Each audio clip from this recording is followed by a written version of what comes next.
খুশি নেব খোদা গো তুমি দাও না বলে আজ দিদিতে রসুল এলো আর এই দিনে দাঁড়িয়ে আজ লোক নেব না খুশি নেব খোদা গো তুমি দাও না বলে। গজল মানুষ মানে সারা রাত বসে বসে শুনতো, সেসবই তো ছিল গজল। এখনকার জামানা হিসেবে ঝিকঝাক গজল।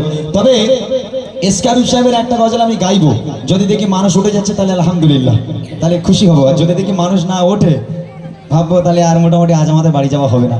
চেক করে নেবো একবার। আমার একটা প্রিয় গজল, এসকে হাবিব সাহেবের একটা প্রিয় গজল আমি গাইবো। যদি মানুষজন ওঠে তাহলে আমি খুব খুশি হবো, যদি না ওঠে তাহলে আর কিছু করার নেই, আমাদের গজল গাইতে হবে, আর কি করা যাবে। ঠিক আছে, চলো।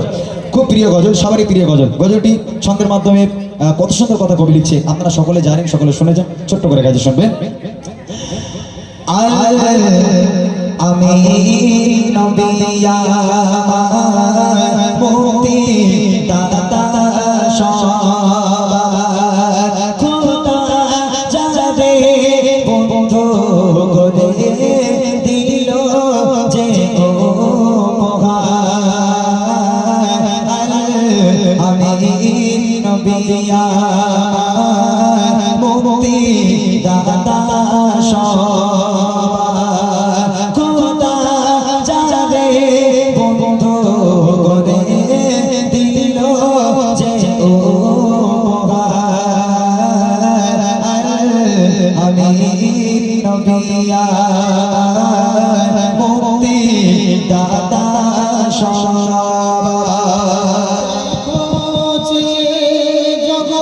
জগৎবাসী দেখো দেখো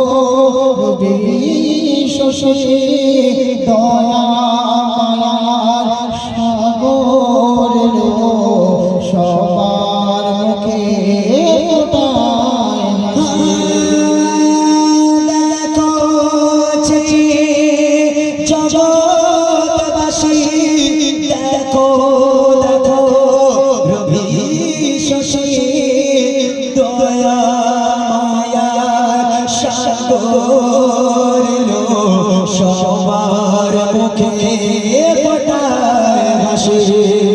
শোনে ফারিস্তারা দেখে হবে এত হারা, হয়নি এমন হবে না মুহাম্মদ নাম জাহার আমি নবিয়া মুক্তি দাতা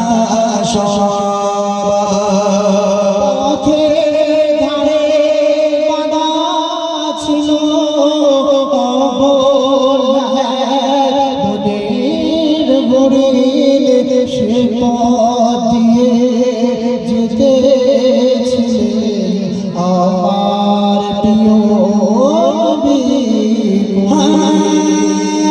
পথের ধারে বাঁধা ছিল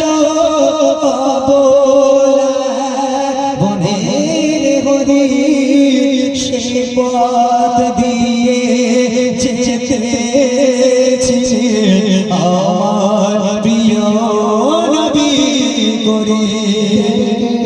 বলে নবীজিকে ছেড়ে দাও আজাকে, কোচি কোচি বাচ্চা আমার পিপাসায় বেকারার আমি নবিয়া মুক্তি দাতা সবার।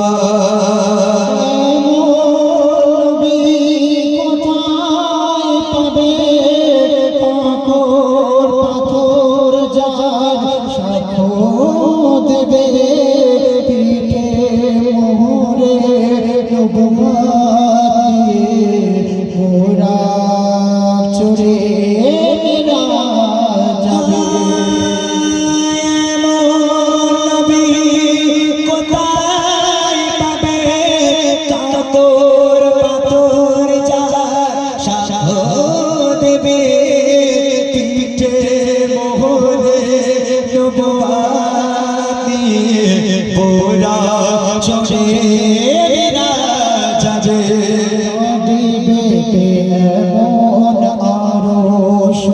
ঝরে উম্মতের তরে ওই মেঘে সারে আবুল কালাম ধন্য হলো উম্মত হয়ে তারা আমির নবী আমার মুক্তি দাতা খোদা চারে বন্ধু রে দিল যে উপহার আমির নবী আমার মুক্তি দাতা